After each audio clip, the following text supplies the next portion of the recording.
Okay, I get this question all the time, so let's talk about it. It's something that weirds a lot of Christians out, and honestly, a lot of Muslims sometimes too. How do you pray with a Muslim without it being weird? Like, you're talking with them about faith, there's openness, and there's curiosity, and there's receptiveness and reciprocation, and maybe there's pain in the room.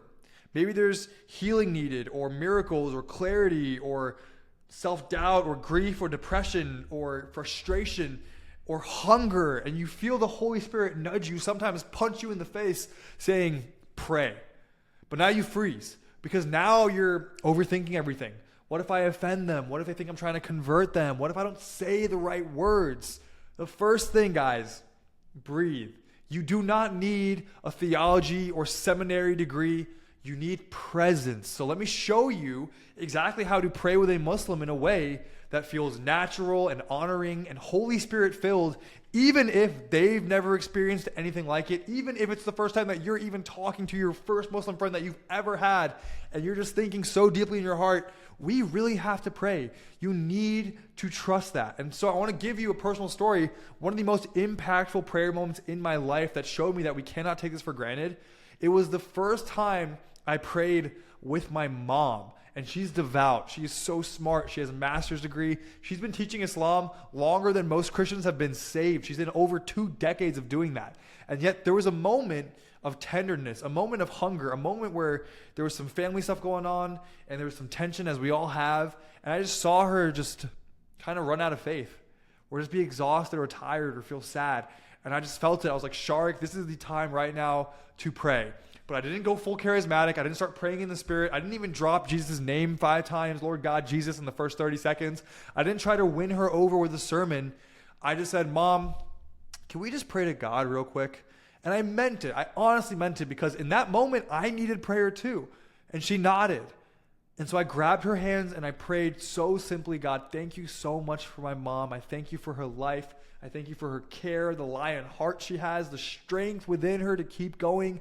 I thanked him for guiding us, for being with us, for giving us peace in this moment when it's been chaotic in the home. And I asked him to reveal truth and comfort and clarity. And that prayer did not feel confrontational at all. It felt so peaceful and genuine. And guess what?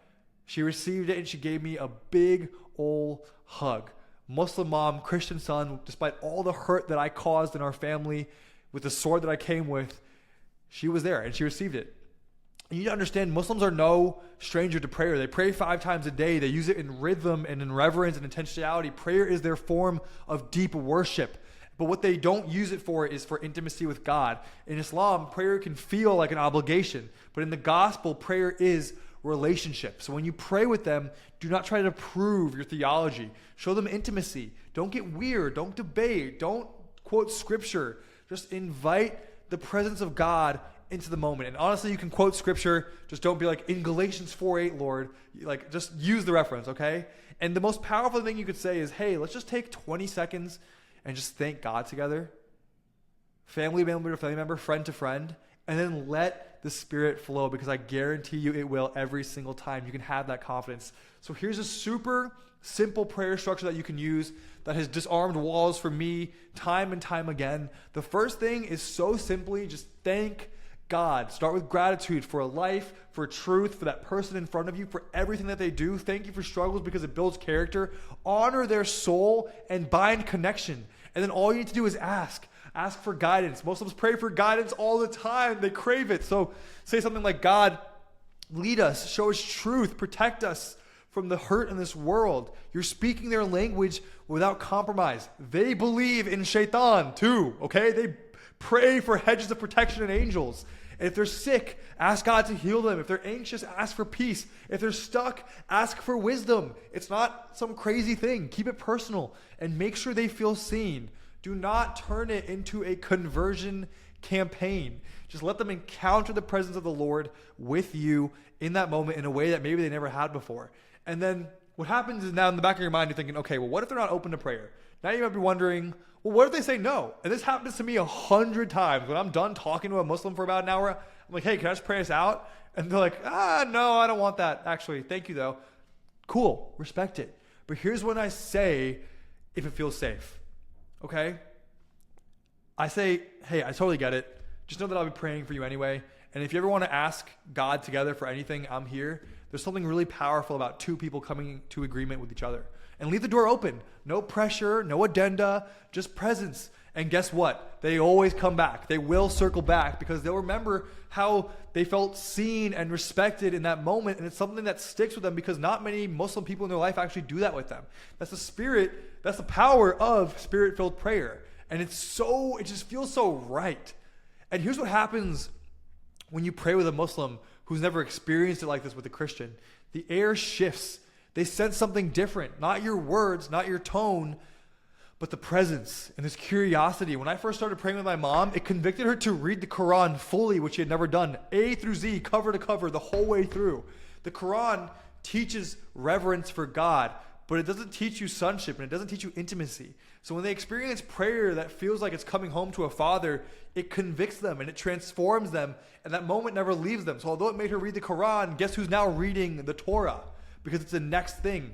And I've seen hardened hearts soften in ways that we can't explain. Because it wasn't about Christian versus Muslim anymore. It was about spirit touching spirit, human being with human. And that's what Christian ministry is about. That's what Jesus came to do. He didn't come to call everybody Christian. He came to unite broken souls, to bring people back to him.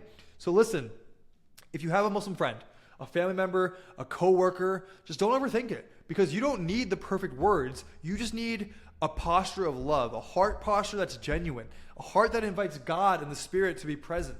Because most of the time, that is what changes people. It's not debates, it's not arguments, but encounters, true encounters with the Holy Spirit. So next time you feel it, pause, breathe, look them in the eye and say, hey, can we just take 20 seconds and just pray? Would it be crazy if we did that? Can I just thank God for you real quick? Can we just call out to the Heavenly Father and just talk with him?